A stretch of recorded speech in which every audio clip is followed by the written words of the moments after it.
بسم اللہ الرحمن الرحیم۔ السلام علیکم ورحمۃ اللہ وبرکاتہ۔ آپ سب کو خوش آمدید کہتے ہیں پروگرام ہم اور اسلام میں۔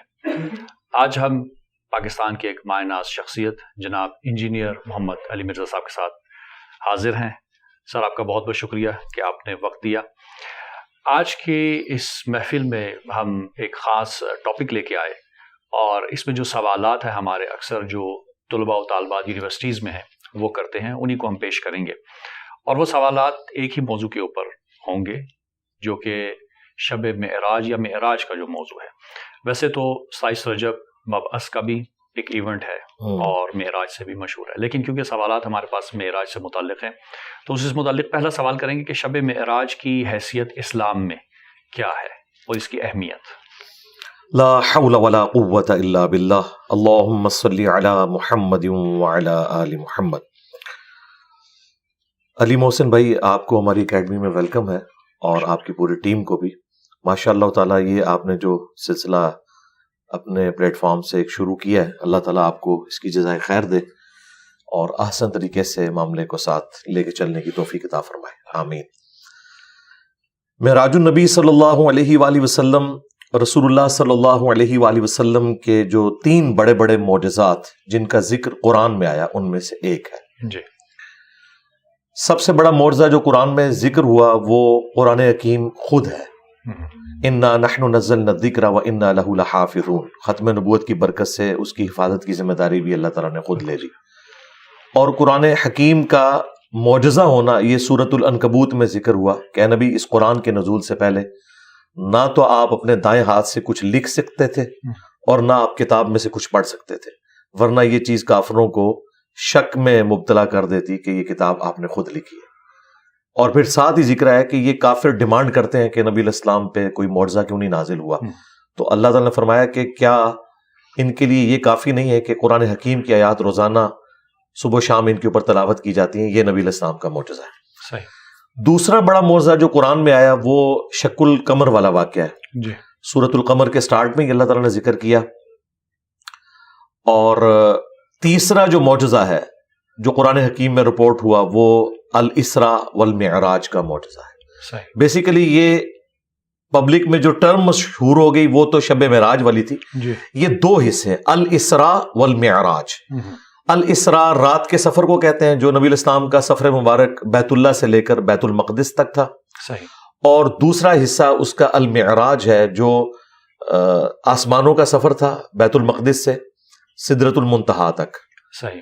یہ 2 چیزیں مل کر ایک معجزہ ہے الاسراء والمعراج۔ الاسراء کا ذکر جو ہے وہ سورہ بنی اسرائیل کے سٹارٹ میں ہے، سبحان الذی، ہاں جی، اسی وجہ سے الاسراء اسی کو کہا جاتا ہے سورت، اس سورت کے 2 نام ہیں۔ اور جو معراج والا سفر ہے اس کا ذکر جو ہے وہ سورۃ النجم کے اندر ہے۔ صحیح۔ تو یہ معجزہ ملا کر الاسراء والمعراج ہے۔ یہ نبی علیہ السلام کا وہ معجزہ ہے جو آپ کے ساتھ خاص ہے اور کسی پیغمبر کو یہ نصیب نہیں ہوا۔ نمبر 2، قرآن حکیم میں اس کا آنا ایک بہت بڑی بات ہے۔ باقی نبی علیہ السلام کے جتنے معجزات ہیں وہ ہم احادیث سے ثابت کرتے ہیں، لیکن یہ وہ 3 بڑے معجزات یعنی قرآن حکیم اور اس کے بعد شق القمر والا واقعہ اور تیسرا یہ معراج شریف کا وہ واقعہ ہے جو قرآن میں رپورٹ ہوا۔ اس اعتبار سے نبی علیہ السلام کی زندگی میں ایک، آپ سمجھ لیں، آپ کے لیے ایک انٹرٹینمنٹ اللہ تعالیٰ نے کی مکی دور کے اینڈ کے اوپر جا کے، جب نبی علیہ السلام کی 13 سال کی جو محنت ہے اس کے بعد آپ صلی اللہ علیہ وآلہ وسلم کو ایک ریکریشنل ٹرپ کروایا گیا، اور اس میں پھر اللہ تعالیٰ نے اپنی قدرت کی کافی ساری نشانیاں دکھائیں۔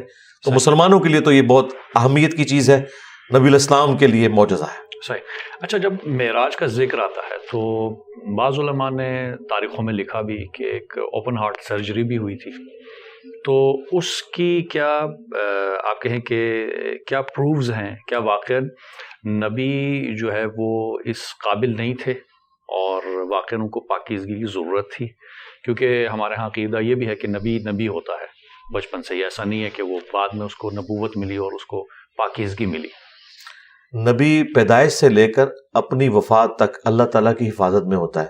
صحیح۔ وہ اعلان نبوت جس وقت مرضی کرے، اللہ تعالیٰ جب چاہتا ہے وہ اسے مبعوث فرما دیتا ہے۔ صحیح۔ یہ جو ہارٹ سرجری والا معاملہ ہے یہ نبی علیہ السلام کے ساتھ صرف شب معراج نہیں ہوا، اس سے پہلے بھی ایک دفعہ ہوا۔ شب معراج کے حوالے سے صحیح بخاری صحیح مسلم میں آتا ہے کہ نبی علیہ السلام کا سینہ چاک کیا گیا، آپ کا دل جو ہے وہ دھویا گیا زمزم کے ساتھ، اور اس کا جو تشت تھا، جو برتن تھا، وہ جنت سے حضرت جبرائیل علیہ السلام لے کے آئے تھے، اور نبی علیہ السلام کے دل میں ایک خون کا لوتھڑا وہ ریموو کیا گیا. یہ سب باتیں سمبولک ہے. دیکھیں انبیاء کرام کی جو معصومیت ہے نا، اس کو ذرا کلیئر کر لیں. ہمارے پبلک میں شاید انبیاء کرام کا کانسیپٹ اس طرح بتایا گیا ہے گویا کہ وہ کوئی روبوٹ ہے اور ان کے کوئی احساسات نہیں ہیں، یا ان کے اندر گناہ کی طرف مائل ہونے کا مادہ موجود نہیں. مادہ موجود ہے لیکن خوف خدا کی وجہ سے وہ گناہ کرتے نہیں ہیں. اس میں ان کی فضیلت ہے، نہ کہ یہ کہ انہیں فرشتہ ہی بنا دیا جائے، ورنہ تو پھر فرشتے افضل ہوئے.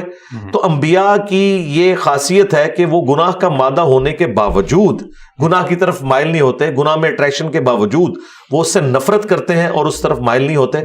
اس کا ثبوت سورہ یوسف میں ہے کہ یوسف علیہ السلام بھی اس عورت کا قصد کر لیتے اگر اپنے رب کی برہان نہ دیکھتے. تو اگر پبلک کا کانسیپٹ مانا جائے جو عوام الناس میں معصومیت کا یا عصمت انبیاء کا عقیدہ ہے، وہ تو قرآن کی روح سے تو پھر فیل ہو جائے گا. اللہ تعالیٰ فرمایا کہ یوسف علیہ السلام بھی قصد کر لیتے اگر رب کی برہان نہ دیکھتے. ان کا کانسیپٹ تو یہ ہے کہ وہ قصد کبھی بھی نہ کرتے. نہیں، اللہ تعالیٰ نے اسپیشل پروٹیکشن دی ہے. جی کیا چیز؟ اختیار. یہ کہتے ہیں اختیار ان نبی کے پاس نہیں، اختیار نہیں ہے تو پھر تو ان کی فضیلت ہی ختم ہو جائے گی بھائی. صحیح. پھر فرشتوں میں انسانوں میں کیا فرق رہے گا؟ ہم انبیاء کرام کی فضیلت کو ختم نہیں کرنا چاہتے. ہم کہتے ہیں ان کے پاس اختیار بھی ہے، اٹریکشن بھی موجود ہے، اس کے باوجود وہ خوف خدا کی وجہ سے بچ جاتے ہیں. یہ ہے عصمت. اگر یہ اس طرح کا کانسیپٹ ہم عصمت کا مانیں گے تو پھر قرآن پاک کے کن کن واقعات کا ہم انکار کریں گے؟ کہ یہ معاملات قرآن میں تو رپورٹ ہوئے ہیں. حضرت آدم علیہ السلام کی اجتہادی خطا کا ذکر آیا، ہم اسے گناہ نہیں کہتے. حضرت موسیٰ علیہ السلام سے بندہ مر گیا، نوح علیہ السلام نے اپنے کافر بیٹے کے لیے دعا کر دی اور اللہ تعالیٰ نے اس میں بڑے سخت الفاظ استعمال کیے، نوح جاہلوں میں تو نہ ہو. تو یہ چیزیں ہیں. عصمت انبیاء یہ ہے کہ اللہ تعالیٰ انبیاء کرام کو گناہوں سے محفوظ رکھتا ہے، وہ گناہ کی طرف مائل نہیں ہوتے خوف خدا کی وجہ سے. اگرچہ گناہ کے لیے اٹریکشن ان میں موجود ہوتی ہے لیکن اللہ تعالیٰ کا خوف اتنا غالب ہوتا ہے. اس کو میں مثال سے سمجھاتا ہوں. آپ کو کئی دن کا فاقہ ہو اور آپ کی پسندیدہ ڈش آپ کے سامنے آ جائے اور وہ کھانا کھانے سے تھوڑی دیر پہلے کوئی شخص آپ کے کان میں بتا دے کہ اس میں زہر ہے، تو آپ کو اس کی خوشبو بھی اٹریکٹ نہیں کرے گی. اگرچہ آپ کی طلب ہو رہی ہوگی لیکن آپ کہیں گے چھوڑے اس کو، اس کے اندر زہر قاتل چھپا ہے. انبیاء کرام علیہ السلام یا ان کے اہل البیت یا اولو العزم جو صحابہ کرام ہیں، ان پہ خوف خدا کا غلبہ اتنا ہوتا ہے کہ وہ خوف خدا کی وجہ سے اس گناہ کی لذت میں جو چھپا ہوا سزا والا ایلیمنٹ ہے وہ اتنا ڈومیننٹ ہوتا ہے کہ وہ اپنے آپ کو اس سے دور رکھتے ہیں. بالکل صحیح. اچھا، معراج کے حوالے سے جو کہا گیا، کیا ایک ہی معراج تھی؟ کیونکہ بعض جگہوں پہ ہے کہ متعدد معراج، یا تاریخوں میں بھی تھا کہ قبل از بعثت ہے یا بعد از بعثت. اس میں بھی اکثر الجھایا جاتا ہے. جنرل پبلک پوچھنا چاہتی ہے کہ کیا ایک تھے یا نہیں، کیونکہ مختلف اوقات میں ہوئے تو اس لیے اس طرح کی الجھن. دیکھیں، جو الاسراء والمعراج مشہور ہے جس کو ہم ذکر کرتے ہیں، وہ تو ایک ہی دفعہ ہوا ہے. صحیح. اور وہ نبی الاسلام کو جسم اور روح دونوں کے ساتھ کروایا گیا. اچھا. جو روحانی معراج والا معاملہ ہے انبیاء کرام کے ساتھ وہ ہوتا ہے. بخاری مسلم میں حدیث ہے کہ نبی علیہ السلام پر جو وحی کا آغاز ہے وہ سچے خوابوں سے ہوا. آپ رات کو ایک خواب دیکھتے تھے اور صبح وہ واقعہ ہو جاتا تھا. یہ آپ کو سگنل ملنے شروع ہوئے. پھر صحیح مسلم میں حدیث ہے، میں اس پتھر کو بھی پہچانتا ہوں جو بعثت سے پہلے مجھے سلام کیا کرتا تھا. یہ سگنل آنا شروع ہو گئے. پھر نبی علیہ السلام کا دل اچاٹ ہوا دنیا سے. آپ علیہ السلام غار حرا میں عبادت کرنا شروع ہو گئے اور پھر وہاں پہ باقاعدہ قرآن پاک کی وحی کا آغاز ہوا، جو وحی مطلوع ہے جس کی تلاوت کی جاتی ہے. لیکن وہ والی جو وحی ہے جو خواب کے ذریعے ہوئی وہ تو پہلے سٹارٹ ہو گئی تھی. اور انبیاء کرام کے خواب وحی الہی ہوتے ہیں. قرآن حکیم میں سورہ الصافات میں ابراہیم علیہ السلام کو اللہ تعالیٰ نے خواب کے ذریعے یہ حکم دیا تھا کہ وہ اپنے بیٹے کی قربانی کریں. قرآن حکیم یعنی اس میں جڑ موجود ہے اس عقیدے کی. پھر بخاری مسلم میں حدیث ہے کہ خواب نبوت کا 46واں حصہ ہے. تو خوابوں کے ذریعے انبیاء کرام کے لیے تو ڈیفینیٹ وحی الہی ہوتی ہے، اس میں شیطان کی دخل نہیں. غیر نبی کے خواب میں شیطان کی دخل ہو سکتی ہے. الاسراء والمعراج والا جو واقعہ ہے، جو ہم ایک معجزے کے طور پر پروڈیوس کرتے ہیں لوگوں کے سامنے، اگر وہ صرف خواب والا معاملہ ہوتا تو کفار مکہ کو بھی ماننے میں کوئی آر نہ ہوتی. صحیح. انہوں نے جو انکار کیا خواب میں تو انہوں نے کہا ٹھیک ہے خواب میں تو جو مرضی آپ دیکھتے رہے, لیکن یہ بیداری میں واقعہ تھا اور اس کا معجزہ ہونا اس اعتبار سے ایکسٹراڈنری ہونا اسی وجہ سے ہے کہ یہ سب کچھ بیداری میں ہوا. البتہ اس کا موڈ برزخی ہے, کوئی اسے آبزرو نہیں کر سکتا کہ وہ یہ کہ میں اس رات یروشلم میں ہوتا تو میں انبیاء کرام کو دیکھ لیتا. بھئی وہ اندر بھی موجود ہوتا نہ دیکھ سکتا, صحیح, کیونکہ یہ برزخی موڈ ہے. موسیٰ علیہ السلام کو صحیح مسلم میں آیا کہ میں نے قبر میں نماز پڑھتے ہوئے دیکھا, تو وہ اللہ تعالیٰ نے معجزانہ طور پہ وہ چیز دکھائی ہے, وہ عام بندہ اسے آبزرو نہیں کر سکتا. ایک برزخی موڈ ہے, ان سین بیریئر ہے. اچھا, اب جب یہ سفر شروع ہوا, کیونکہ سورہ اسراء کی جب ہم بات کرتے ہیں تو خداوند متعال نے کہا کہ رات کی سیر کروائی مسجد الحرام سے مسجد اقصی, اور پھر تو یہ جسم کیسے اوپر چلا گیا؟ محدودیت نہیں ہے؟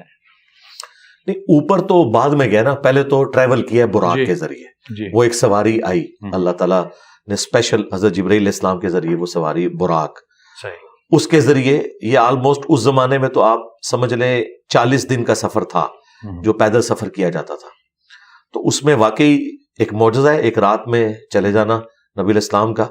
تو یہ چونکہ ایک چیز معجزہ ہے, اسے سائنس کے ساتھ کسی بھی طریقے سے ریلیٹ کرنے کی ضرورت نہیں. اور یہ جتنے مفکرین معجزات کو سائنس کی نظر سے دیکھتے ہیں یہ بالکل ظلم کر رہے ہیں, انہیں پتہ ہی نہیں ہے کہ کس بد عقیدگی کا شکار ہے. اگر کسی بھی نبی کا کوئی معجزہ سائنٹیفکلی ثابت ہو جائے تو وہ معجزہ نہیں رہے گا, کیونکہ معجزے کا مطلب ہے عقل کو عاجز کر دینے والی چیز. فزیکل فینومینا آف نیچر میں جو چیز آتی ہے اسے توڑنے کا نام معجزہ ہے. کیونکہ بھی ڈسکشنز ہیں نا کہ بھائی کس طرح سے یہ سائنس کیا پروف کر سکتی ہے, نہیں کر سکتی. لامحدود کے کاموں کو محدود ذہن میں لانے سائنس اگر ثابت کرے گی نا جی اس کو تو معجزہ نہیں رہے گا, یہ ذہن میں رکھیے گا. یہ ان علماء کو, ان مفکرین کو پتہ ہی نہیں ہے کتنا خطرناک کھیل کھیل رہے ہیں. مثلا نبی علیہ السلام کے بارے میں صحیح بخاری میں آتا ہے, ایک صحابی جن کی پنڈلی ٹوٹ گئی تھی, آپ نے اپنا دستے اتھر اس کے اوپر پھیرا, وہ اسی وقت بالکل ٹھیک ہو گئی. اب ایک میڈیکل کی فیلڈ کا بندہ آپ کو بتا سکتا ہے کہ یہ سائنٹیفکلی پاسبل نہیں, اس کے لیے کیورنگ پیریڈ 6 سے 10 ہفتے تک آلموسٹ چاہیے, فوراً اس کا ٹھیک ہو جانا. یہ فزیکل فینومینا آف نیچر, قانون قدرت کو توڑنے والی چیز ہے. حضرت ابراہیم علیہ السلام کے لیے آگ کا ٹھنڈا ہونا یہ سائنٹیفکلی کیسے ثابت کریں گے؟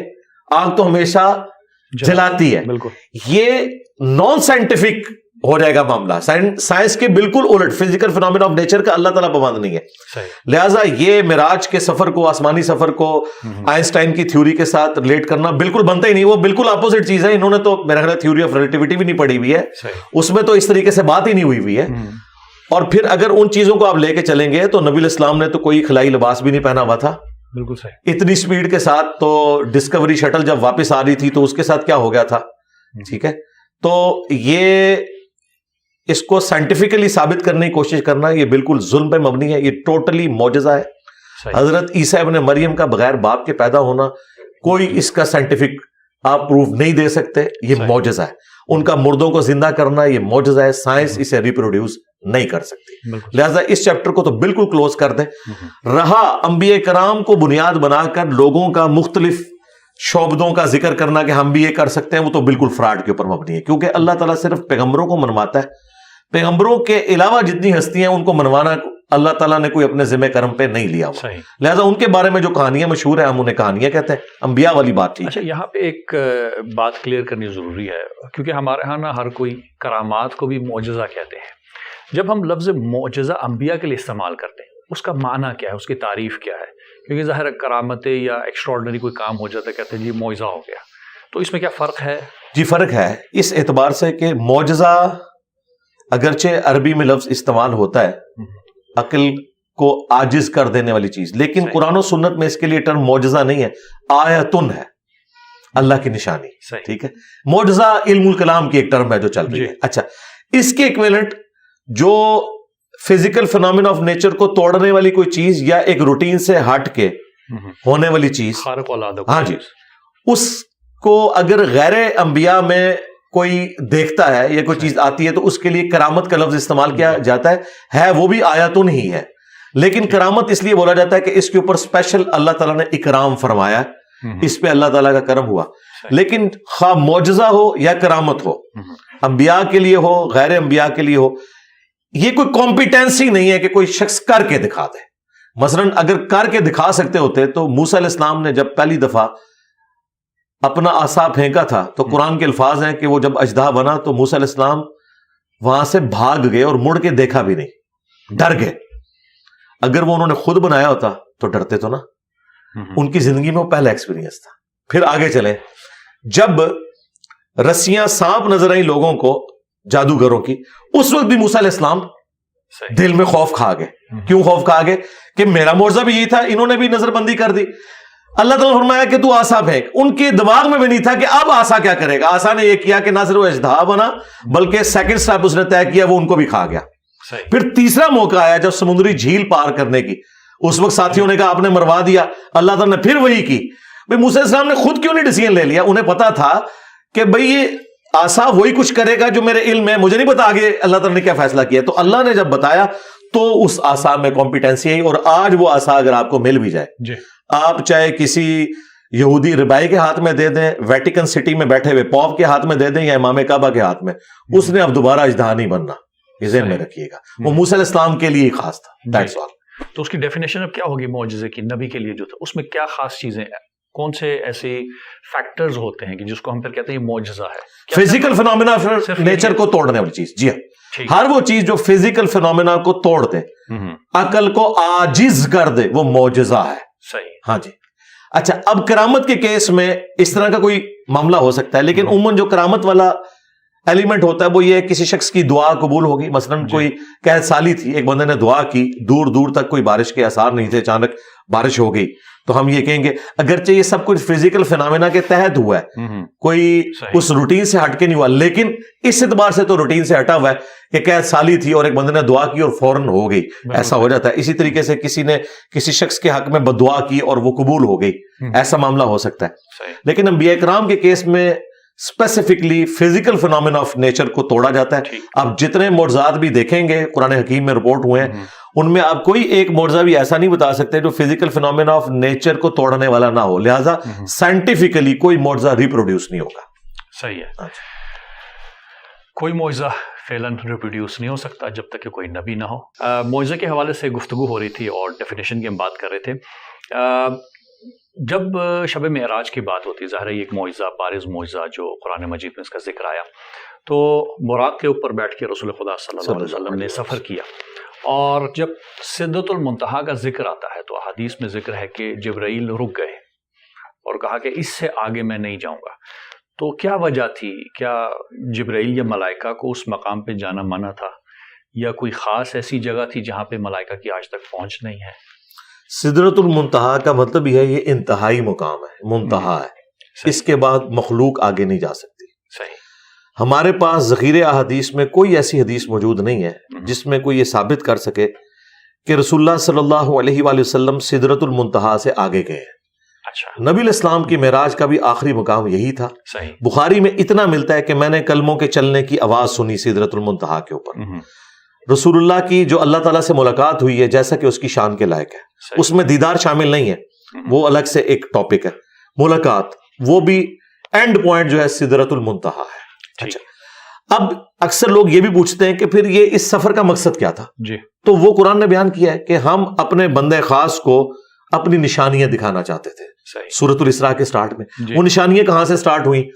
وہ سنن نسائی میں حدیث تفصیل کے ساتھ موجود ہے، اور دلائل النبوہ امام بیہقی کی کتاب میں، کہ نبی علیہ السلام جب بیت اللہ شریف سے نکلے ہیں اس براق پہ، تو سب سے پہلے آپ کو لے جایا گیا ہے حضرت موسیٰ علیہ السلام کے کوہ طور کے اوپر.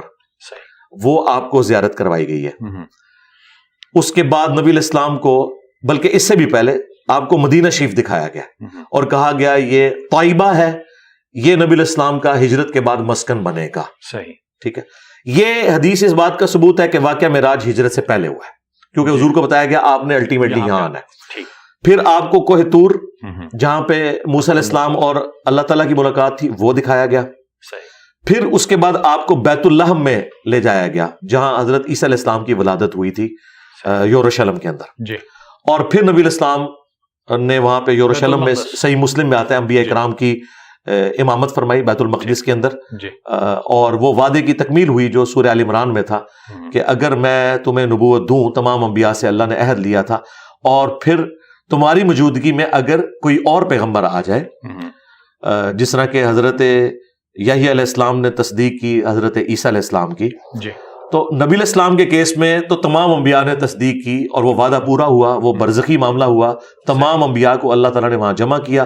صحیح مسلم میں ہے کہ نبی علیہ السلام نے ان کی امامت کی اور حضرت جبرائیل نے آپ کو آگے کیا، یہ اناؤنسمنٹ تھی کہ آپ امام الانبیاء ہیں صلی اللہ علیہ وآلہ وسلم۔ اس کے بعد پھر نبی علیہ السلام نے اپنی سواری ایک چٹان کے ساتھ باندھی تھی وہاں پہ، اسی کے اوپر ڈوم آف دا راک ابھی بنا ہوا ہے، یروشلم میں جو گولڈن ڈوم ہے نا، وہ اس پتھر کے اوپر ہے جہاں سے نبی علیہ السلام آسمانوں کے سفر پہ گئے۔ آسمانوں کے سفر میں آپ نے ساتوں آسمان، پہلے آسمان کے اوپر آدم علیہ السلام سے ملاقات ہوئی، بخاری مسلم میں آتا ہے، دوسرے آسمان پہ حضرت عیسیٰ اور یحییٰ کے ساتھ، تیسرے آسمان کے اوپر یوسف علیہ السلام کے ساتھ ملاقات ہوئی، اور چوتھے کے اوپر ادریس علیہ السلام، پانچویں پہ ہارون علیہ السلام، چھٹے پہ موسیٰ علیہ السلام، اور ساتویں پر جد امجد سیدنا ابراہیم علیہ السلام سے ملاقات ہوئی۔ اور پھر نبی علیہ السلام کو جنت بھی دکھائی گئی، جہنم بھی دکھائی گئی، یہ سارے منظر آپ کو دکھائے گئے، آپ کے ایمان کو اس ایپیکس کے اوپر لے کے جانا تھا۔ اور آپ کا جو الٹیمیٹ جو مقام تھا نا، وہ تھا سدرۃ المنتہا۔ وہیں پر نبی علیہ السلام کو اللہ تعالیٰ نے 3 تحفے دیے، صحیح مسلم میں آتا ہے، 5 نمازوں کا تحفہ، دوسرا سورۃ البقرہ کی آخری 2 آیات، وہ اس دنیا پہ نازل نہیں ہوئی ہیں، وہ آسمانوں میں نازل ہوئی ہیں، اور تیسرا آپ کا جو امتی بھی شرک نہیں کرے گا اس کی الٹیمیٹ مغفرت کی بشارت ہے، یعنی چاہے وہ گناہوں کا عذاب بھوگتے، شفاعت ہو، الٹیمیٹلی اس نے بخشا جانا ہے جس نے دنیا میں شرک نہ کیا ہو۔ یہ 3 تحفے آپ کو ملے، کیونکہ شرک تو خدا معاف نہیں کرے۔ جی اچھا، نمازوں کا ذکر آیا تو بعض اوقات سوال یہ آتا ہے کہ کوئی بارگیننگ ہو رہی تھی کہ آ رہے تھے، پھر ایک نبی نے کہا کہ بھائی اور کم کرائیں، پھر اوپر جاتے تھے، تو جی بالکل ایسا ہوا ہے۔ دیکھیں یہ اللہ تعالیٰ کی سنت ہے، اس چیز کو مایوب سمجھنا تو اسی طریقے سے ہے کہ کوئی شخص انبیاء کرام کے دنیا میں آنے کو مایوب سمجھے کہ کیا اللہ انبیاء کا محتاج ہے کہ اپنی شناخت کے لیے انسانوں میں سے کسی کو چنے؟ اور یہ کافر اعتراض کرتے بھی تھے کہ فرشتہ کیوں نہیں نازل ہوا قرآن حکیم میں؟ تو اللہ تعالیٰ فرمایا یہ میں ڈیسائیڈ کروں گا نا، کہ میں نے اپنے تک پہنچنے کا وسیلہ توسل انبیاء کو بنایا ہے، جو انبیاء کی پیروی کریں گے وہ میرے تک پہنچیں گے، اور جو انبیاء کرام کی پیروی نہیں کریں گے، خواہ وہ اپنے آپ کو جتنا مرضی نیک سمجھیں، جو مرضی اچھے اعمال کریں، اللہ کے حضور وہ 0 سے ملٹیپلائی ہیں جب تک وہ انبیاء کا پیٹرن اڈاپٹ نہیں کرتے۔ یہ بارگیننگ والا جو معاملہ ہے یہ بخاری مسلم دونوں میں رپورٹ ہوا ہے۔ موسیٰ علیہ السلام کے پاس جب نبی علیہ السلام آئے تو انہوں نے کہا کہ حضرت یہ 50 نمازیں تو بہت زیادہ ہیں، مجھے ایکسپیرینس ہے یہ لوگ نہیں پڑھ سکیں گے، ٹھیک ہے آپ کم کروائیں۔ اور پھر یوں 5 کر کے کم ہوئی اور الٹیمیٹلی 5 رہ گئی۔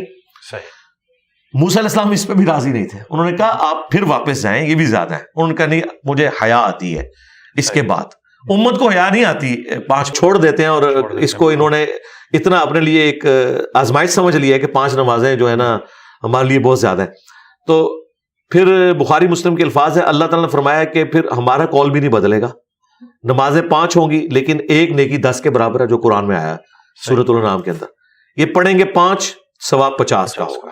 یعنی اللہ کا قول بھی اپنی جگہ موجود ہے۔ نبی علیہ السلام کو جو اللہ تعالیٰ نے نوازش فرمائی اور نوازش آپ کے ذریعے پوری امت کے اوپر ہوئی، تو موسیٰ علیہ السلام کے بھی ہم شکر گزار ہیں۔ شکریہ موسیٰ علیہ السلام۔ صحیح، چلیں اچھا، اب یہ جو مناظر دکھائے گئے ظاہر ہے کوئی حکمت تھی، لیکن کیا کوئی مناظر کے بارے میں کچھ بیان ہوا ہے کہ جنت کے کون سے مناظر دکھائے گئے، کیا چیز دکھائی گئی، اور جہنم کے کون کون سے مناظر رسول پاک صلی اللہ علیہ وسلم کو دکھائے گئے؟ دیکھیں جنت میں جو اللہ تعالیٰ نے نہریں رواں کی ہیں، جو محلات بنے ہوئے ہیں، جتنی تفصیلات آپ کو احادیث کے اندر جنت کے حوالے سے آتی ہیں نا، کہ جنت میں یہ ہے، وہ نبی علیہ السلام کو فزیکلی دکھایا گیا کہ دودھ کی شہد کی نہریں ہوں گی، جس طرح سورہ محمد کے اندر جسے سورہ قتال کہتے ہیں پوری تفصیلات آئی ہیں۔ نبی علیہ السلام کو فزیکلی یہ چیزیں دکھائی گئیں کیونکہ انبیاء کا جو ایمان ہے اللہ تعالیٰ نے اس کو حق الیقین تک پہنچانا ہوتا ہے، تو یہ سارے مناظر آپ کو دکھائے گئے۔ جنتی جنت میں پہنچ چکے ہیں، وہ سب کچھ آپ کو ٹائم میں ٹریول کروا کے پہلے سے دکھا دیا گیا۔ ظاہر ہے ابھی تو نہیں لوگ پہنچے ہوئے، وہ اللہ تعالیٰ نے مستقبل دکھایا پہلے۔ اسی طریقے سے جہنمی جہنم میں پہنچ چکے ہیں، وہ منظر بھی دکھایا۔ نبی علیہ السلام کو جہنم میں جو مختلف لوگوں کے عذابات ہیں، بدکاری کرنے والوں کے، چغلی کھانے والوں کے، غیبت کرنے والوں کے، یہ سارے کے سارے عذابات کی تفصیلات دکھائے گی. اور یہ وہ چیزیں جن کا بہت سا پورشن خواب میں بھی آپ کو دکھایا گیا. جو کہتے ہیں نا خواب کے اندر معراج ہوئی ہے، خواب میں نبی علیہ السلام کو کئی ایک گناہوں کے عذابات جو جہنم میں ہونے والے تھے وہ دکھائے گئے. وہ تو کافی زیادہ تفصیلات ہیں. وہ جسے شوق ہے وہ مشکات المصابیح جو ہم نے یہاں رکھی ہوئی ہے، اس میں معراج کا ایک پورا چیپٹر ہے جی، اس میں بخاری مسلم کے حوالے سے موجود ہے. اور پھر جنت اور جہنم کا بھی جو چیپٹر ہے اس میں بھی اس حوالے سے موجود ہے. نبی علیہ السلام کو جو کچھ دکھایا گیا، بیسیکلی اس پورے ٹرپ کا مقصد نبی علیہ السلام کے ایمان کو ایپیکس تک پہنچانا تھا. وَوَجَدَكَ ضَالًّا فَهَدَىٰ، ہم نے آپ کو اپنی محبت میں خود رفتہ پایا تو ہدایت کے اعلیٰ ترین مرتبے پر پہنچا دیا. اور یہ اعلیٰ ترین مرتبہ تھا جو نبی علیہ السلام کو اللہ تعالیٰ نے شب معراج اپنی قدرت کی نشانیاں دکھائیں، اور سب سے بڑھ کر جو اللہ کی اپنے پیغمبر کے ساتھ ملاقات ہوئی ہے.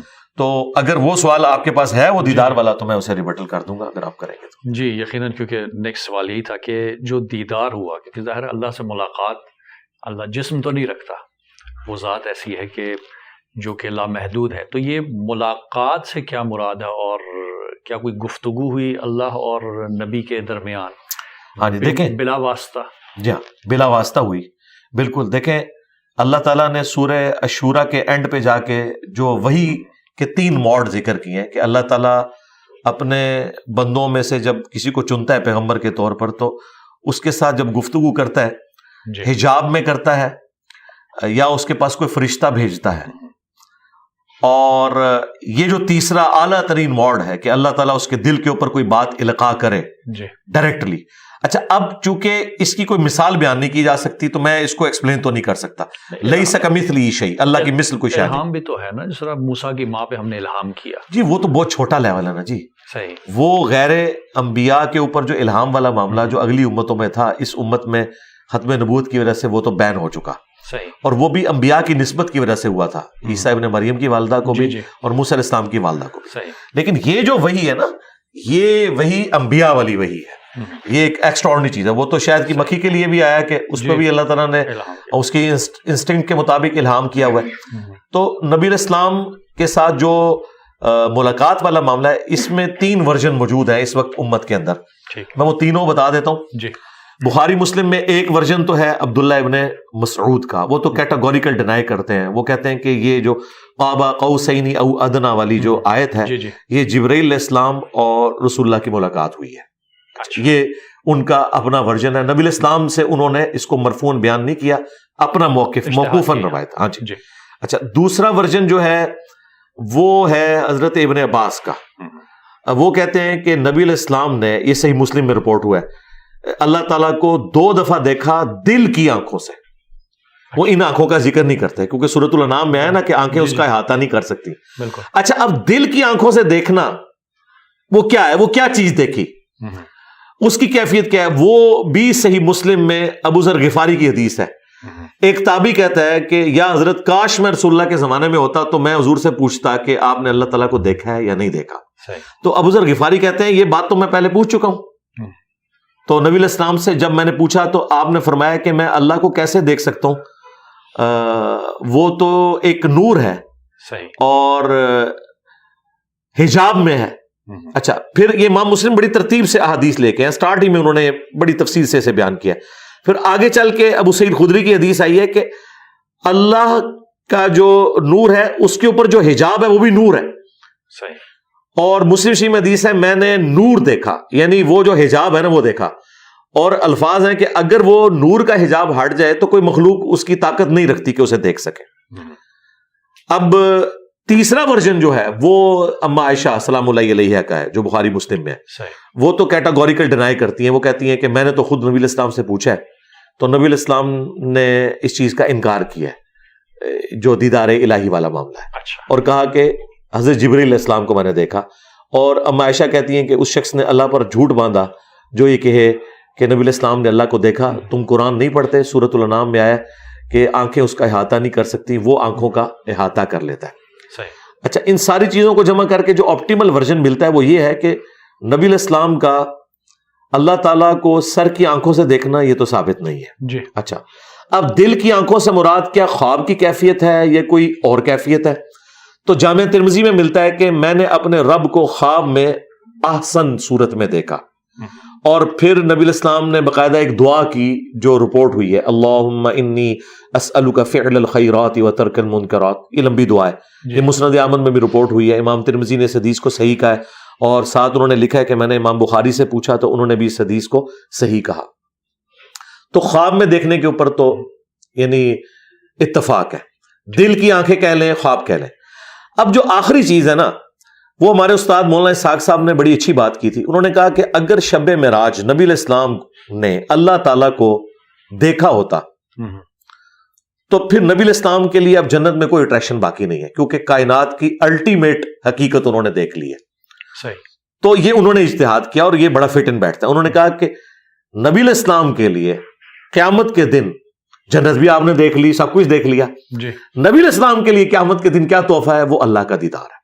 صحیح۔ اس میں اہل سنت اور اہل تشیع کا اختلاف پایا جاتا ہے۔ ایک طرف اہل تشیع یہ بھی بات کرتے ہیں کہ مولا علی علیہ السلام اس وقت تک سجدے سے سر نہیں اٹھاتے تھے جب تک اللہ کو دیکھ نہ لے، دوسری طرف وہ کہتے ہیں کہ اللہ کو دیکھا نہیں جا سکتا۔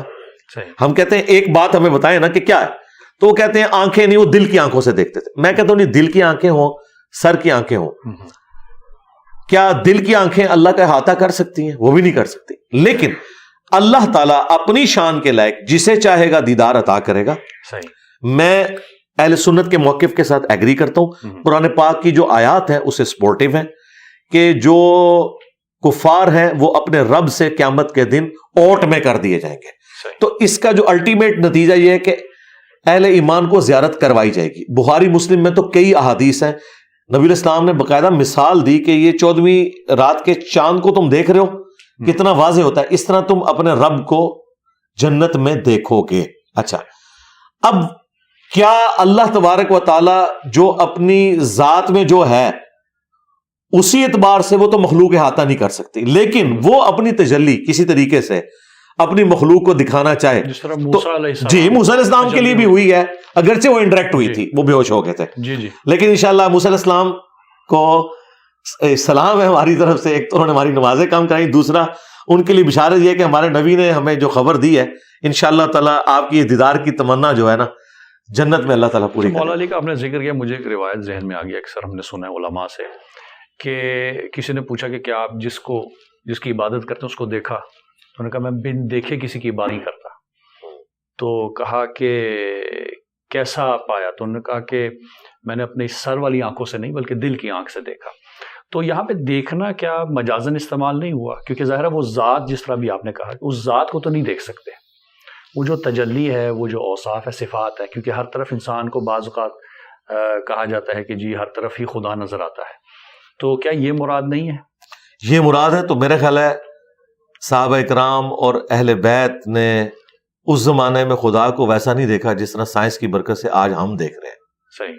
دیکھیں ڈی این اے کی سٹرکچر اور ایمبریو کس طریقے سے بنتا ہے، اور فاسٹ وہ چلا کے کیمرہ جس طرح نیشنل جغرافک پہ ایک بیج کو درخت بنتے ہوئے دکھاتے ہیں، جی، یہ وہ سارے مناظر ہیں جو ہمیں سائنس نے آج دکھا دی ہیں۔ تو اس اعتبار سے تو واقعی اللہ تعالیٰ اپنی قدرتوں سے اتنا عیاں ہے کہ اس سے زیادہ عیاں کوئی نہیں ہے۔ آخر الزماں کے لوگوں کے بارے میں بھی تو روایت ہے کہ ان کا مرتبہ اور ہوگا، کہ جب وہ پرندے لوہے کے پرندے ہوں گے اور بنا دیکھے تم مجھ پہ دیکھ کے ایمان لاتے ہو، رسول خدا نے فرمایا۔ دیکھیں وہ نبی علیہ السلام کو دیکھا نا، جی جی، اللہ تعالیٰ کے حوالے سے تو قرآن میں واضح ہے، ان الذین یخشون ربہم بالغیب لہم مغفرۃ و اجر کبیر، جو بن دیکھے اپنے رب سے ڈرتے ہیں ان کے لیے مغفرت اور اجر عظیم ہے۔ اور سورۃ البقرہ کا آغاز بھی ہے کہ بن دیکھے، جی جی، یہ ہمارا امتحان ہے۔ اللہ تعالیٰ نے جی اپنے آپ کو پردوں میں رکھ کر صحیح، اپنی قدرتوں سے اپنے آپ کو اتنا عیاں کیا ہے کہ اگر کوئی پہنچنا چاہے تو پہنچ سکتا ہے، لیکن اللہ تعالیٰ نے یہ فزیکل فنومین آف نیچر کو اس طریقے سے یعنی اسٹیبلش کیا ہے کہ جو لوگ نہیں پہنچنا چاہتے ہیں ان کو کبھی گمان بھی نہیں ہوتا کہ صحیح، اللہ تعالیٰ کی ہستی ہے۔ یہ جیسے ہم دیکھ لیں کروکوڈائل کے اوپر 40 سال لگا رہے ہیں، نیشنل جغرافک میں بیٹھے ہوئے ہیں، کروکوڈائل کے اوپر 40 سال لگا دیے ہیں، اس کے بنانے والے کی طرف متوجہ نہیں۔ اچھا ایک بات آپ نے بھی کی، آپ نے اپنے استاد کا حوالہ دیا، رسول خدا کے لیے کوئی اٹریکشن نہیں ہے اب قیامت میں، یعنی جنت کو دیکھنے کی، کیونکہ رب سبحانہ تعالیٰ نے جب اپنے آپ کو دکھا دیا، تجلی کروا دی ملاقات میں، تو ہم یہ بھی تو سنتے ہیں کہ وجہ تخلیق کائنات ہی یہ ذات ہے، اور سب سے پہلے نور، جس نور کو خداوند متعال نے خلق کیا، تو ان کے لیے تو جنت تو پھر اٹریکشن تو نہ ہوئی، جس کی وجہ سے، کیونکہ کائنات جب ہم بات کرتے ہیں تخلیق کی، خلقت شروع ہوئی، تو اس میں جنت اور دوزخ بھی تو شامل ہیں یا نہیں؟ دیکھیں جنت کی تو اٹریکشن اللہ تعالیٰ نے ہر انسان کے اندر رکھی ہے، اس میں تو کوئی شک نہیں ہے۔ نبی الاسلام نے تو عورتوں کے حوالے سے بھی ذکر کیا ہے، اٹریکشن رکھی ہے، نبی الاسلام کی ازواج بھی تھی، خوشبو بھی آپ کو پسند تھی، تو جنت کی نعمتیں بھی ہیں۔ وہ جو میں نے ذکر کیا تھا نا، اس حوالے سے جنت میں انبیاء کرام کے لیے یا غیر انبیاء کے لیے بھی جو مستقل اللہ تعالیٰ کے دیدار والا معاملہ ہے، اور ہمیشہ کی زندگی مل جانا، جس میں آپ اپنی مرضی کی زندگی گزار سکتے ہیں۔ دیکھیں ہر انسان میں ایک چھوٹا سا خدا چھپا ہوا ہے، اسی لیے انسان جو ہے خدائی کا دعویٰ کرتا ہے۔ یہ خواہش اللہ تعالیٰ نے جنت میں انسان کی پوری کر دینی ہے۔ کن فیکون جو اللہ کی کوالٹی تھی وہ لمیٹڈ ایک جنت کے اندر، جو آج کے اعتبار سے تو ان لمیٹڈ ہے، لیکن ظاہر اللہ کے اعتبار سے تو لمیٹڈ ہے، وہ انسان کو اللہ تعالیٰ دے گا۔ یعنی سب سے جو آخر میں جنت میں جائے گا اسے بھی پلانٹ ارتھ سے 10 گنا بڑی جنت دی جائے گی، جس میں اس کا حکم چلے گا، اور اسے موت نہیں آنی، اسے بڑھاپا نہیں آنا، بدحالی نہیں آنی، اور سب سے بڑھ کر اللہ نے کبھی ناراض نہیں ہونا۔ یہاں پہ جو شریعت کی پابندیوں کی ٹینشن ہے وہ بھی ختم ہو گئی۔ تو انبیاء کرام علیہ السلام کے لیے یقیناً اللہ کے نیک بندوں کے لیے الٹیمیٹ جو اٹریکشن ہے وہ تو اللہ کا دیدار ہے۔ اللہ تعالیٰ جیسا کہ اس کی شان کے لائق ہے وہ دیدار کروائے گا۔ باقی اس کی جو نیٹی گریٹیز وہ ڈسکس کرتے ہیں کیسا ہوگا، میرا خیال ہے انشاءاللہ جنت میں پہنچیں گے پھر دیکھ لیں گے کیسے ہوگا۔ الکلام یجر الکلام، آپ موضوع ایک طرف چلا گیا ہے کہ اور چیزیں نکلتی جا رہی ہیں۔ صرف آخری سوال میں پوچھوں گا اسی آخری جواب کے متعلق کہ جنت میں کیونکہ ظاہر ہے اٹریکشن تو اب ہم جائیں گے تو کن فیکون والی حالت ہوگی، تو اصل جو کام ہے انسان کا وہاں پہ کیا ہے؟ کیونکہ اس کے بارے میں سوچا جاتا ہے کہ ہم جب وہاں جائیں گے تو کیا صرف کھانا پینا اور جو آرڈر کریں گے وہی ہے، یا کیا خدا کیا چاہتا ہے وہاں پہ کیا کریں؟ خدا جو کچھ ہم سے چاہتا ہے وہ یہاں چاہتا ہے، وہاں کچھ نہیں چاہتا۔ صحیح، ہاں، وہاں خدا نے اپنے ڈیوائن پلان سے یہ ڈیسائیڈ کرنا تھا کہ میں مخلوقات میں سے ایسی مخلوق چنوں جو اپنی مرضی سے مجھے چوائس کرے۔ صحیح، حضرت جبرائیل علیہ السلام نے اپنی مرضی سے اللہ کو چوز نہیں کیا، بلکہ اللہ کی مرضی سے، بائی ڈیفالٹ، جسے کمپیوٹر کی لینگویج میں کہتے ہیں۔ صحیح، انسان کو اس پہ فخر کرنا چاہیے کہ اسے یہ اعزاز حاصل ہے، یہ وہ مخلوق ہے جو اپنی ول سے اپنے رب کو چوز کرتا ہے۔ تو بہت تھوڑے لوگ ہیں جنت میں پہنچنے میں کامیاب ہوں گے، لیکن جو ہو جائیں گے نا پھر اللہ تعالیٰ انہیں بھی امر کر دے گا۔ اس حوالے سے بخاری مسلم میں آیا کہ موت کو مینڈے کی شکل میں لا کے جنت اور جہنم کے درمیان ذبح کر دیا جائے گا، اب موت نہیں آئے گی۔ اچھا، پھر جنتیوں کے لیے ٹوائلٹ والی تکلیف نہیں ہے، ایک خوشبودار ڈکار آئے گی، سب کچھ ہضم۔ جنت میں لوگ بھوک کی وجہ سے نہیں کھائیں گے، بھوک ایک عیب ہے، جنت میں نہیں ہے۔ نیند ایک کمزوری ہے، عیب ہے، جنت میں نہیں ہے۔ بڑھاپا ایک کمزوری ہے، عیب ہے، جنت میں نہیں ہے۔ یہ ساری کمزوریاں نہیں ہیں، بلکہ ہر ایک چیز، رات نہیں ہے وہاں پہ، دن ہے، تو اس کی ایک آپ سمجھ لیں frame of reference he different ہے۔ وہاں جا کر ہی انسان اس کی کیفیات کو کسی درجے میں صحیح طریقے سے ایکسپلین کر سکتا ہے۔ ہمارے لیے تو یہ ہے کہ جو سورہ سجدہ میں آیا کہ میں نے اپنے بندوں کی آنکھوں کی ٹھنڈک وہ نعمتیں چھپا رکھی ہیں جس کا ان کو کبھی گمان نہیں ہے، اور بخاری مسلم میں آیا کہ نہ کسی آنکھ نے وہ نعمتیں دیکھی، نہ کسی کان نے سنی، نہ کسی دل پہ ان کا گمان گزرا۔ تو بوریت نہیں ہوگی انشاءاللہ، کیونکہ بوریت بھی ایک کمزوری ہے، جنت میں بوریت بھی نہیں ہوگی۔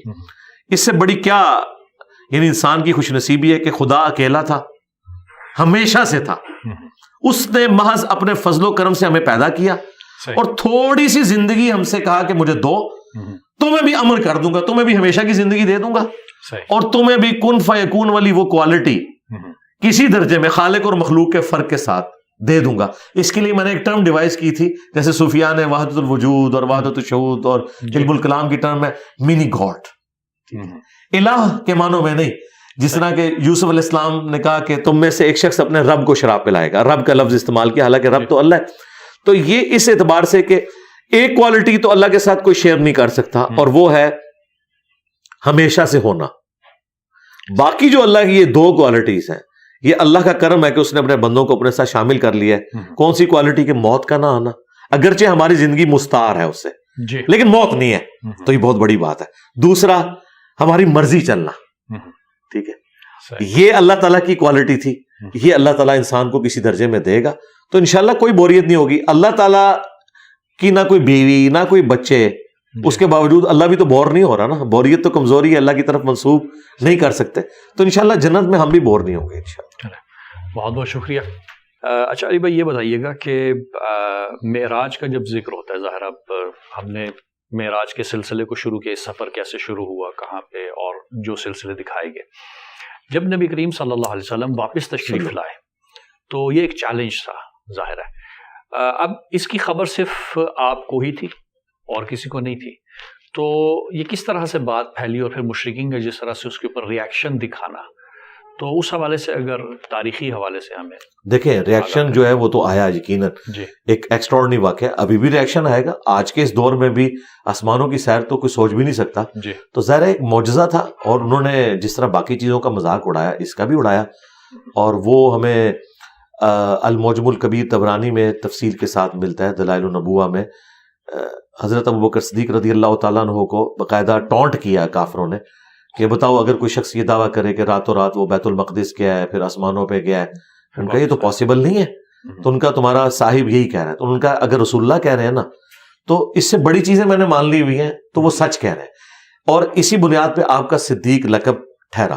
اچھا, اب اس سے اگلا ورژن بھی آیا ہے جو بخاری مسلم میں آیا کہ پھر کافروں نے کہا اچھا اگر آپ واقعی گئے ہیں نا تو ہم آپ سے کچھ کوسچنز کریں گے, آپ ریبٹل کریں ان کو, بتائیں بیت المقدس کے دروازے کتنے ہیں, کتنی سیڑھیاں آپ چڑھے تھے, کلر کیا تھا دیواروں کا, آپ مجھے بتائیں. مجھے 2 سال ہو گئے اس اکیڈمی کی سیڑھیاں چڑھتے ہوئے, میں نے کبھی گن کے تو نہیں چڑھا.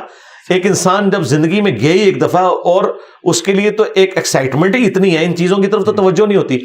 بخاری مسلم کے الفاظ ہیں, میں حتیم کعبہ میں کھڑا تھا اور لوگ مجھ سے سوال پوچھ رہے تھے, میں اتنا پریشان ہوا کہ اعلان نبوت کے بعد پہلی دفعہ میں اتنا پریشان ہوا تھا کہ مجھے ان کی باتوں کے جواب نہیں آ رہے تھے کہ میں نے اب کیا جواب دینا ہے. تو اللہ تعالیٰ نے اسی لمحے بیت المقدس کو اٹھا کے میری نگاہوں کے سامنے کر دیا.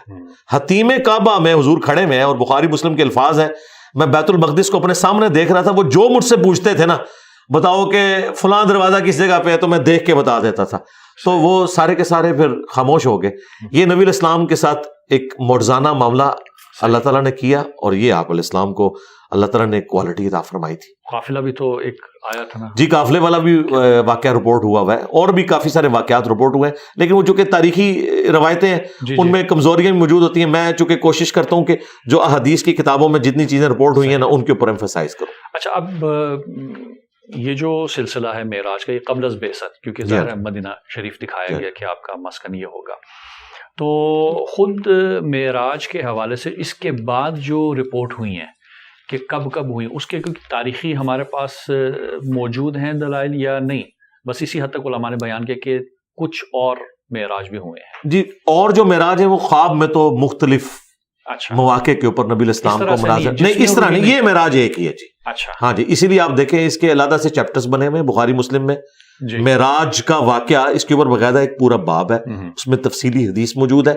اسی طریقے سے مسلم شریف میں وہ اسی ایک معراج کی طرف ہی اسے ڈسکس کیا جاتا ہے. جسمی اور روحی دونوں اکٹھا کہتے ہیں, تو اس کے اوپر کیا کوئی نص یا کوئی دلیل ہے؟ جی, دلیل موجود ہے. بعض نے اکتفا کیا بعض روایت میں کہ صرف خواب کے عالم میں, بعض نے صرف روحانی معراج کی بات کی. تو یہ جسمی اور روحی جب ہم اکٹھا کرتے ہیں تو اس کے بارے میں دیکھیں, یہ کچھ دور کی کتابوں میں حضرت عائشہ اور حضرت معاویہ کا قول ملتا ہے, لیکن اصول محدثین پہ وہ ثابت نہیں ہے کہ یہ معراج خواب میں ہوئی تھی. صحیح. البتہ صحیح بخاری میں 3 جگہ پہ امام بخاری یہ روایت لے کے آئے ابن عباس سے انہی لوگوں کو جواب دینے کے لیے. سورہ بنی اسرائیل کی آیت نمبر 60 میں آیا ہے کہ ہم نے جو آپ کو وہ رؤیا دکھایا تھا وہ ہم نے آزمائش بنا دیا ان لوگوں کے لیے. اب رؤیا آنکھ سے دیکھنے کو بھی کہتے ہیں, خواب میں دیکھنے کو بھی کہتے ہیں. ابن عباس یہ آیت پڑھا کرتے تھے اور کہتے تھے کہ یہ رؤیا سر کی آنکھوں سے ہے, دل کی آنکھوں سے نہیں ہے. یعنی ابن عباس اعلانیہ یہ کہا کرتے تھے کہ نبی الاسلام کی جو معراج والا معاملہ ہے یہ فزیکل ہے. پھر عبد کا لفظ بھی صرف روح کے اوپر نہیں بولا جائے گا. ہاں ظاہر ہے, کلیئر کٹ ہے. اہل سنت اہل تشیع کا اس کے اوپر اجماع ہے چند ایک آج کل کے کچھ مستقبل میں بھی آنے والے شاید کوئی مفکرین اس طرح کے معاملات کو گود لیں، لیکن ماضی میں ان کے لیے کوئی اصل نہیں موجود. ماضی میں جو احادیث کی کتابیں ہیں وہ بالکل 180 ڈگری دوسری طرف کھڑی ہوئی ہیں. دیکھیں امام بخاری نے باقاعدہ چیپٹر کی ہیڈنگ میں وہ آیت ڈال کے نیچے ابن عباس کا قول ڈالا ہے تاکہ کوئی اس میں باطل داخل نہ کر سکے اور اس کو کہیں روحانی سفر بنانے کی کوشش نہ کرے. یہ معجزہ تھا. مسلمانوں کو قرون اولیٰ میں پتہ ہی نہیں ہے کہ خواب میں بھی کوئی معراج ہوتی ہے، اس طرح کی معراج. وہ خواب میں نبی الاسلام پہ تو ایک نہیں درجنوں دفعہ وہی نازل ہوئی ہے، لیکن یہ جو ایک واقعہ ہے الاسراء والمعراج والا، یہ فزیکل واقعہ. صحیح. اچھا، اب 27 رجب چونکہ ظاہر مبعث کا بھی ایک عنوان ہے اور رسول پاک صلی اللہ علیہ وسلم نے اعلان بعثت یا اعلان نبوت کیا، تو یہ بھی 27 رجب. اچھا، اب کیونکہ یہ دو تاریخیں مل گئی ہیں، اکثر ہمارا ہوتا ہے کہ جب اس قسم کی کوئی خاص تاریخیں جب آتی ہیں تو اس کی جو شب ہوتی ہے اس میں کہا گیا کہ یہ خاص اعمال کریں. تو کیا ہمارے سلسلے روایات میں کوئی اعمال ذکر ہوئے ہیں ان خاص راتوں کے لیے، یا نہیں بس ایسے ہی لکھ دیا کیونکہ فضیلت کی رات ہے؟ یہ صوفیاء کے ہاں ہی کچھ انہوں نے نوافل وغیرہ ذکر کر دی ہیں. احادیث میں تو اس طرح کی کوئی تفصیلات نہیں آتی ہیں. احادیث میں جس رات کو ایمفیسائز کیا گیا وہ شب قدر ہے، جو رمضان المبارک کے آخری عشرے کی طاق راتوں میں آتی ہے. بخاری مسلم میں موجود ہے اور اسی کی فضیلت آئی ہے. اسی کے بارے میں قرآن میں آیا کہ اہم فیصلے بھی اسی رات میں ہوتے ہیں اور پوری سورۃ القدر نازل ہوئی. باقی جو اس طرح نبی الاسلام کے مائل سٹون ہے، ہجرت والی رات ہے یا شب معراج والی رات ہے، عید کی رات، ہاں عید کی رات، اور یہ باقی ساری جتنی چیزیں ہیں ان کے بارے میں کوئی بھی مضبوط روایتیں نہیں ملتی. اچھا ٹھیک ہے. یہاں پہ تو لوگوں نے سیلیبریشنز والا سلسلہ زیادہ کر دیا ہے، اس کی وجہ سے یعنی اس کو ایک مذہبی ایکٹیویٹی بنا کے پیش کرنا شروع کر دیتے ہیں. حالانکہ مذہبی ایکٹیویٹی اگر یہ اس طریقے سے ہوتی تو احادیث کی کتابوں میں باقاعدہ ان کے چیپٹرز بنا کے ان کی ڈیٹس بتائی جاتی کہ ان کو آپ نے سیلیبریٹ کرنا ہے. سیلیبریٹ کرنے کے لیے ہمیں جو چیزیں بتائی گئی ہیں وہ عید کا دن ہے، جمعے کا دن ہے، اور اس کے بعد اگر راتوں میں کوئی چیز بتائی گئی ہے تو وہ یہ شب قدر ہے. ایون صحیح مسلم میں حدیث ہے شب برات کی جو روایتیں ہیں وہ بھی کمزور ہیں جی. اچھا، اہل سنت اور اہل تشیع میں تو بالکل وہ شعبانی ہے کوئی اور ہے، یہ والا شعبان کا اور ہے. ہاں وہ کمزور روایتیں. جو شب برات کے بارے میں اہل سنت میں جو عوام الناس میں باتیں پائی جاتی ہیں وہ سارے فضائل بیسیکلی شب قدر کے ہی ہے، جس رات میں قرآن نازل ہوا، کیونکہ قرآن تو شب قدر میں نازل ہوا ہے. جی بالکل واضح ہے یہ تو. اچھا، اور یہ نہیں ہو سکتا کہ دو راتیں مختلف ہوں، یعنی شب قدر کی اپنی اہمیت ہے لیکن اس کی بھی ایک اہمیت تھی جس کو کہا گیا کہ اس طرح سے اس کو مناؤ، ایسی کوئی چیز نہیں، اس طرح کی کوئی چیز رپورٹ نہیں ہوئی ہے. ٹھیک ہے. تو اس کے حوالے سے یہ نہیں کہ جو دن بھی جس کیونکہ 15 شعبان کا دن پھر روزہ بھی رکھا جاتا ہے عموماً. 15 شعبان کا روزہ اس اعتبار سے تو ثابت ہے صحیح مسلم میں کہ نبی الاسلام نے جو سرڑ شعبان کے روزے کا حکم دیا ہے جی، اور ایام 20 کے جو 3 روزے تھے 13، 14 اور 15 وہ آپ پورا سال رکھا کرتے تھے. اس اعتبار سے تو ہے. پھر ایک اور حدیث النسائی میں ہے کہ نبی الاسلام نے فرمایا کہ آپ شعبان المعظم میں روزے رکھتے تھے. پوچھا گیا کیوں؟ تو فرمایا کہ شعبان میں نامہ اعمال اللہ کے حضور پیش ہوتے ہیں، اس لیے میری خواہش ہے کہ میں روزے کی حالت میں ہوں. تو شعبان کی ایک اپنی فضیلت اس اعتبار سے ہے. عائشہ کا قول ہے بخاری مسلم میں کہ نبی الاسلام پورا شعبان ہی روزہ رکھا کرتے تھے.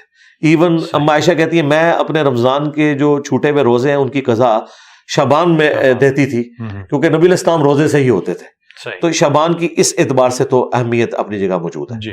اچھا، اب آخری کیونکہ میں سوال لوں گا وہ یہ کہ میسج آپ کی طرف سے ہمیں ایک چاہیے، وہ اس حوالے سے کہ رجب، شعبان اور رمضان یہ 3 مہینوں کی بہت اہمیت بیان ہوئی. رجب کہا گیا کہ اللہ کا مہینہ، شعبان رسول اللہ صلی اللہ علیہ وسلم، اور رمضان امت کا مہینہ. تو کیا تیاری کرنی چاہیے؟ کون سی ایسی چیزیں جس کو لازمی طور پر ہماری جو جوان نسل ہے اس کو دیکھے تاکہ اپنے آپ کو آہستہ آہستہ اس طرف لے کے آئے؟ دیکھیں جو رمضان المبارک ہے نا یہ تو آبلیگیٹری چیز ہے. جی. ہاں اس کے بارے میں تو کلیئر کٹ ہے. وہ بخاری مسلم میں حدیث ہے کہ اسلام کی بنیاد 5 چیزوں کے اوپر ہے. شہادتین کے بعد نماز کو قائم کرنا، زکوٰۃ، اور اس کے بعد رمضان کے روزے اور حج بیت اللہ اگر استطاعت ہو. تو ظاہر ہے شعبان المعظم سے تیاری والا سلسلہ تو شروع ہو جاتا ہے، لیکن اس میں بھی نبی الاسلام نے فرمایا کہ شعبان کے آخری عشرے میں کوئی شخص روزے نہ رکھے سوائے اس کے جو شروع سے رکھتا آ رہا ہے، اچھا تاکہ رمضان کی اہمیت اپنی جگہ رہے۔ دیکھیں رمضان کو تو اللہ تعالیٰ نے اسپیشل پروٹوکول دیا ہے نا، جی شہر رمضان الذی انزل فیہ القرآن، بالکل ٹھیک ہے۔ باقی وہ ٹھیک ہے، رجب کا مہینہ ایک حرمت والا مہینہ بھی اپنی جگہ ہے، اللہ تعالیٰ کے ساتھ اس کی نسبت ہے، لیکن جو رمضان کا مہینہ ہے یہ بھی اللہ ہی کا مہینہ ہے اس اعتبار سے کہ اوبلیگیٹری ایک چیز، ہاں۔ اور پھر دیکھیں رمضان کے اوپر ایک پورا رکوع سورۃ البقرہ میں ہے جس میں روزے کے احکامات بتائے گئے۔ تو میرا خیال ہے کہ رمضان کا خدا بھی وہی ہے جو غیر رمضان کا خدا ہے، ہمیں پورا سال ہی اللہ تعالیٰ کی طرف کمٹمنٹ کرنی چاہیے، لیکن پھر بھی چلے ایک رمضان ایک ذریعہ ہے، اور رمضان شریف جب آتا ہے اللہ تعالیٰ کی طرف سے مخلوقات کے لیے اناؤنسمنٹ کی جاتی ہے رحمت کے اعتبار سے، وہ تفصیلی احادیث ہیں اس حوالے سے، وہ الگ سے کبھی رمضان مبارک کے اوپر کوئی ٹاپک ہوا تو میں انشاءاللہ اس کے مسائل بھی فضائل بھی انشاءاللہ ضرور ذکر۔ شعبان میں کیا خاص چیزوں کا خیال رکھیں کہ رمضان کے اندر اچھی تیاری ہو؟ شعبان میں جن چیزوں کا خیال رکھنا ہے اس میں روزوں کی ہی امپورٹنس ہے جو رپورٹ ہوئی ہیں، ٹھیک کہ نبی الاسلام پورا شعبان ہی روزے رکھا کرتے تھے، بہت کم ہوتا تھا کہ آپ کوئی روزہ چھوڑیں، تو روزوں کے اعتبار سے رپورٹ ہوا ہے۔ رہا رجب کے حوالے سے کوئی اہل سنت کے ہاں تو اس طرح کی احادیث نہیں ملتی کہ وہ اسپیشل کسی روزے کا ذکر ہو یا اس طرح کا ہو۔ بہرحال ایک تو ہے کہ وہ حرمت والا مہینہ ہے، جی یہ اس کے لیے بہت بڑی فضیلت ہے۔ صحیح، بہت شکریہ۔ اسی کے ساتھ ہمارا وقت ختم ہوا چاہتا ہے، آپ سب سے اجازت چاہتے ہیں۔ والسلام علیکم ورحمۃ اللہ وبرکاتہ۔ وعلیکم السلام۔